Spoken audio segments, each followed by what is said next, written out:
Good afternoon. This is Carl McKinney. Again, Dominion Renaissance Ministries. You can find us on Facebook, TikTok, YouTube, Blue Sky, LinkedIn, and Buy Me a Coffee. Come join, like, subscribe.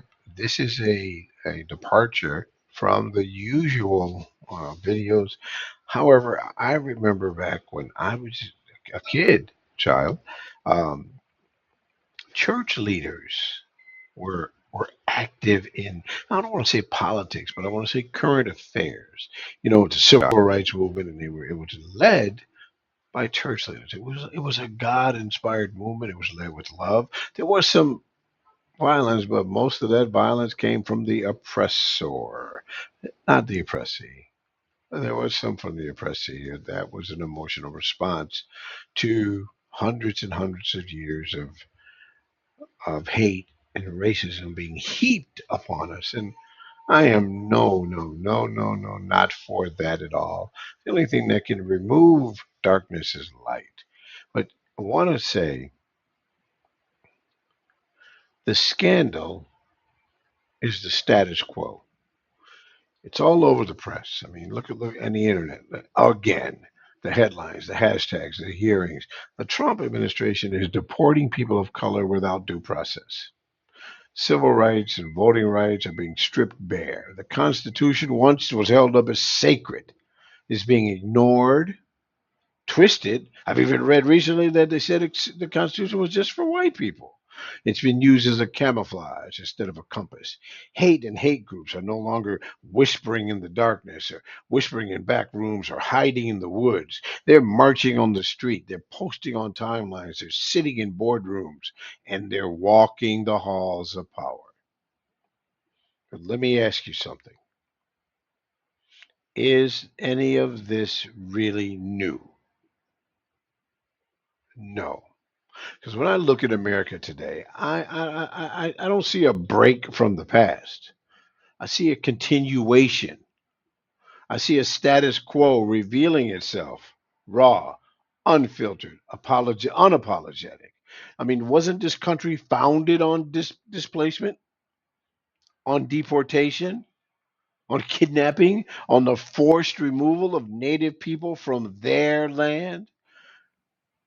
Wasn't it built on the backs of enslaved Africans, kidnapped from Africa, brought here in servitude, dehumanized, brutalized, denied the right to vote, denied the right to live, denied the right to even love freely?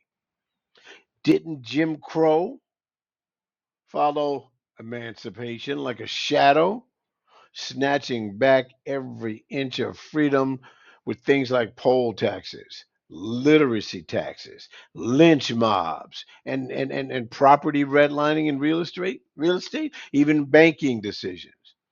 Didn't we watch our civil rights leaders be spied on, lied on, jailed, beaten, and yes, assassinated for daring to demand equality? So listen, what's happening now under this administration? The targeting of immigrants, the further gutting of the Voting Rights Act, the surge in white nationalist violence, the whitewashing of history. And it's not some shocking betrayal of American ideals. It is America. It's the version that we've always known. Of course, now we've been paying attention. But what's new is not the injustice. What's new is that the mask is finally slipping off. This administration hasn't hijacked America. It hasn't hijacked the country. It's holding up a mirror to it. When they say they want to make America great again, let's look at that. What are they talking about? The genocide, the slavery. How about the internment camps? Or maybe the segregated water fountains and diners and bathrooms. Oh no. Maybe it's the midnight raids of the KKK, or even the Trail of Tears, or maybe it's the public lynchings, or could it be even the war on drugs that was really a war on the black community? So listen, what is making America great again? We're told that hate is an outlier. that racism is some glitch in the system. However, I'm telling you this, and think about it. What if it is the system? Because that's what I and many others see, that it most definitely is the system. Why were they so upset about Colin Kaepernick peacefully protesting? Because when you protest against racism, racism is so intertwined into America, you protest against America itself. Now, this is a bitter truth that we must face.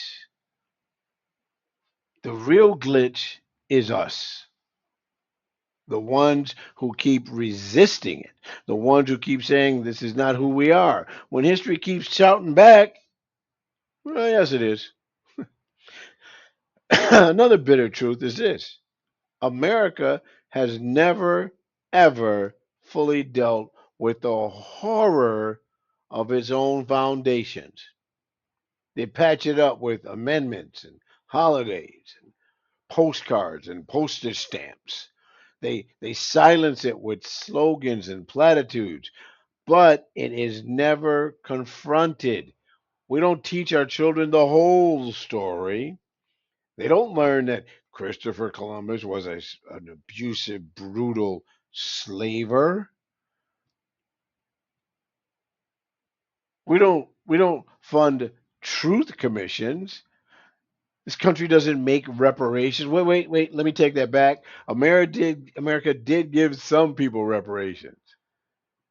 And I kind of digress there. Now, America doesn't dismantle the oppressive systems. Not at all. They just rename them.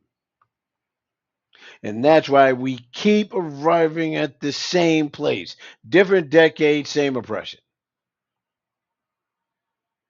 If we want to change America, we can't just change presidents. We need to change the DNA, the architecture, the assumptions, the energy. We have to stop treating hate like it's a fringe and start recognizing it as a feature, one that has always been powerful, and maybe more important, it's always been profitable for the privileged. And now maybe that's where the power lies, in the greed of the privileged. You know, it's amazing when you hear millionaire politicians and billionaire businessmen say that people who make 20,000 a year and want to make 30,000 a year are greedy. Here's the thing, though. Hate is strong. It is. But it's definitely not invincible. It's sustained by silence, by fear, and by denial. If you want to destroy hate, you need to drag it into the light. We need to admit that it exists, name it, challenge it, replace it. You replace hate with love, the kind of love that Jesus Christ showed us when he died on the cross. And we don't need to replace it. We need to replace it in Washington, but not only in Washington. We need to replace it in textbooks. We need to replace hate in courtrooms. We need to replace hate in their hiring practices. We need to replace hate in policing. We need to replace hate in school boards, in bank loans, in housing policies. And yes, we need to replace hate in algorithms. Most importantly, we need to replace hate in ourselves, because that's where it's going to start.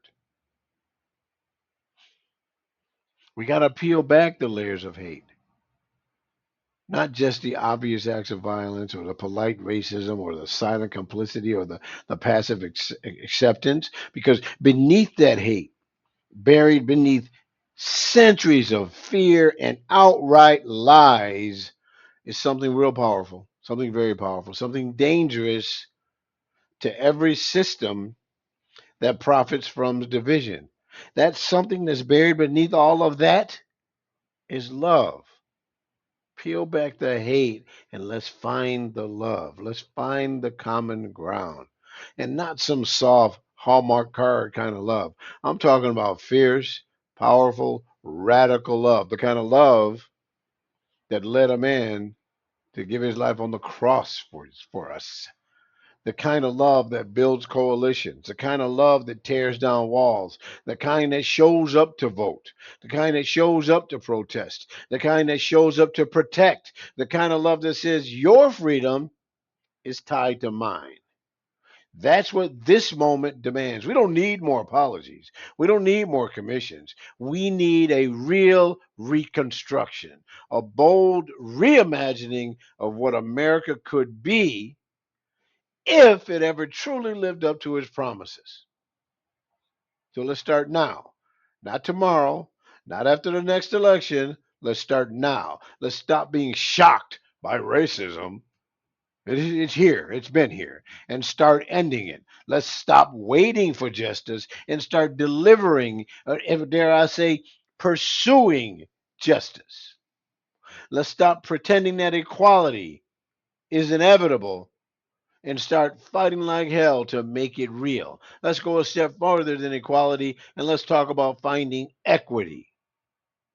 Listen, because the status quo is not stable, it's not sacred, it's a scandal. And we who are here today are the people that must begin to end it together, relentlessly, unapologetically, with truth in our mouths, love in our heart, and justice in our hands. If you have ears to hear, then by all means, hear it.